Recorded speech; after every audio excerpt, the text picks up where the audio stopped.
Partnerships, working with somebody else. There's a lot of good to it. We'll look at the good and the bad of it, but there's really two major forms of partnerships. There's a whole bunch of different variations on it, but for the most part, general partnerships are when all the partners are equal and they all do similar work in the organization. You may have somebody doing the actual work over here, another person does the books, but for the most part, it's a full time occupation or X number of hours a week. They both contribute in the process. Sometimes there's more than two, there's three, four, five, just depends how many. And you can also divide up the responsibilities as to who does what. And it's an equity thing where people tend to sit down and have similar amounts of time devoted to the business. You also have another critter out there called a limited partner. If you're thinking about the idea of trying to get money from your parents to start a business, this is the tool to use. Because of the fact of limited partnership, let's say that you have somebody working and they're a regular partner in the business, and the limited partner doesn't want to be active in the day-to-day basis. They just want to be a financial backer. They could be a limited partner, and also by the definition of their document, they can sit down and contribute $200,000 to start the company. If the company goes belly up, the company's 3, 4 years old. By belly up, it's an American slang term referring to a fish in a bowl that actually goes belly up when it dies. So belly up means the business goes belly up, it stops to exist. If something happens 4 years later, the most that the limited partner is going to be liable for in the dissolution of that business is the amount of money they put in.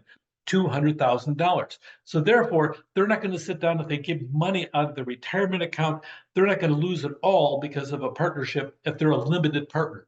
By limited partner, that means they do not participate in the day-to-day operations and tend to be a financial backer or not involved in daily operations. So general partnership, make sure you know what that is, and a limited partner, it's a big thing. So the limited partner, they invest the money and they have that limited liability in the process. So it depends what you're doing. Here's an example. Two people, they love to travel and wine from their marriage. They turn into a business called Pop the Cork over there. So by the time it's all done, you have a really wonderful opportunity. There's a couple of problems, though, in that aspect. You have a couple other ones. You have a master liability partnership, a limited liability partnership. Now, by the way, when it comes down to that, the partnership issue, you still have that unlimited liability problem that you have go looking at the sole proprietorship.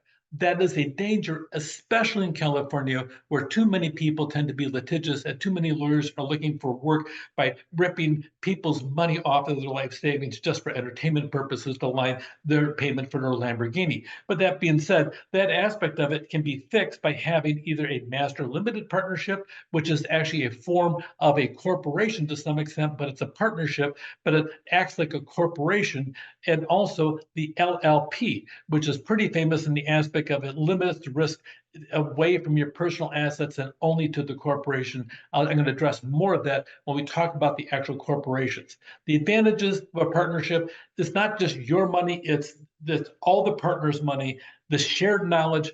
Believe it or not, a lot of data shows that group decision making is actually more accurate than individual decision making. It's longer, but the reality is it tends to be a higher quality. So that shared knowledge is a big thing.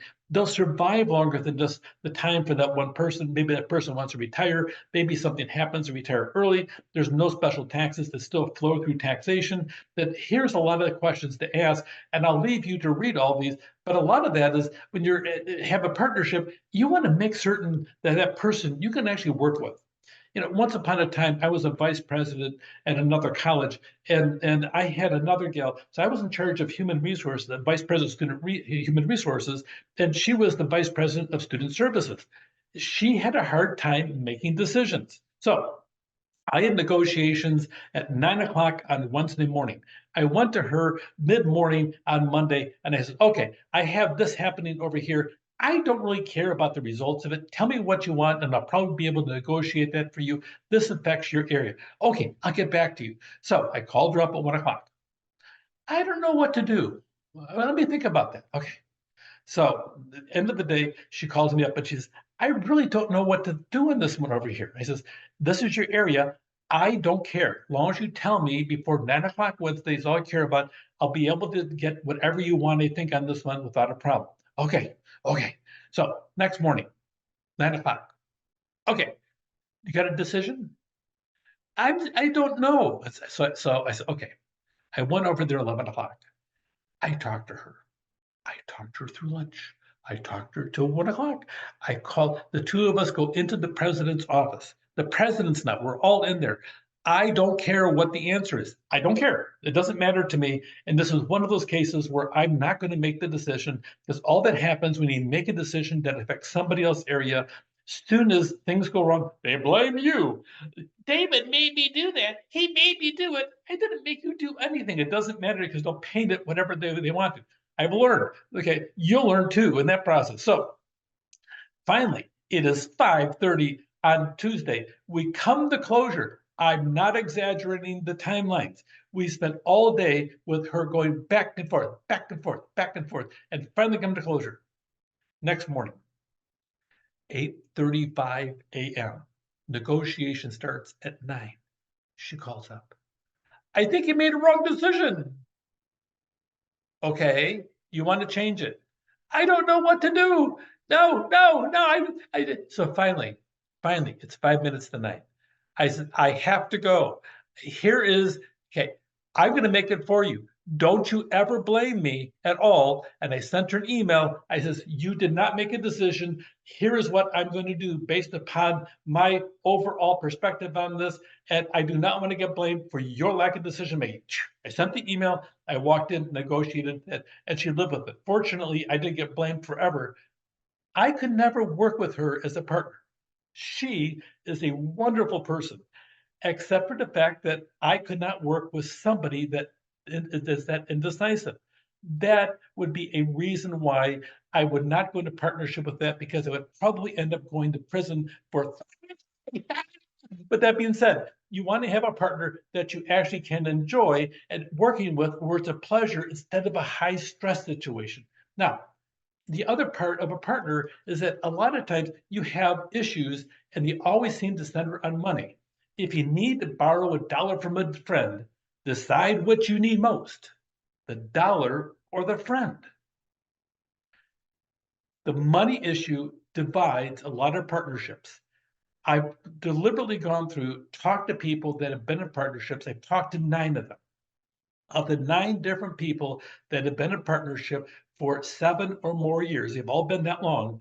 Of them, 6 of them hate each other right now and will until the very last day they die. I suspect they'll hate each other even after the day they die into the eternal life that goes on afterwards. 3 of them actually still get along. Now, that being said, the two-thirds majority, I'm not certain is any different than the rest of the population of the United States. No, it's not scientific, but I do know that an awful lot of partnerships, they dissolve in a hostile manner to the point that death threats are made. And you hear their name, they will spit on the ground and everything else.